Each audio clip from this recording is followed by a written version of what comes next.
ઓમ નમો ભગવતે વાસુદેવાય. દર 3 વર્ષે આવતો આ મહિનો કેમ આપે છે કરોડો ગણું પુણ્ય? જાણો પુરુષોત્તમ માસનું રહસ્ય. પુરુષોત્તમ માસને હિન્દુ ધર્મમાં અત્યંત પવિત્ર અને ફળદાયી માનવામાં આવે છે.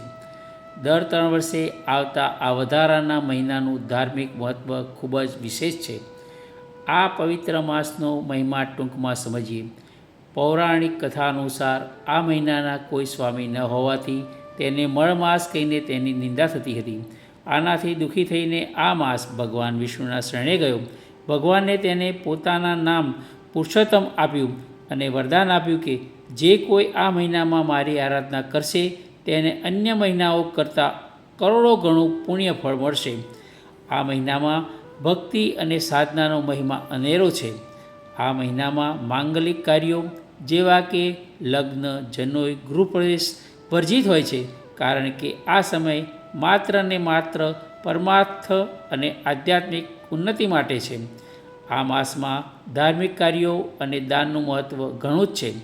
પુરુષોત્તમ માસમાં દીપદાન, વસ્ત્રદાન, અન્નદાન અને ખાસ કરીને કાંસાના પાત્રમાં માલપુઆ રાખીને દાન કરવાનું વિશેષ મહત્ત્વ છે. આ માસમાં જપ અને તપ અનેક પ્રકારનું ફળ આપનાર છે. ભગવાન વિષ્ણુ કે શ્રી કૃષ્ણના મંત્રો જેમ કે ઓમ નમો ભગવતે વાસુદેવાયના જપ કરવાથી અક્ષય પુણ્ય મળે છે.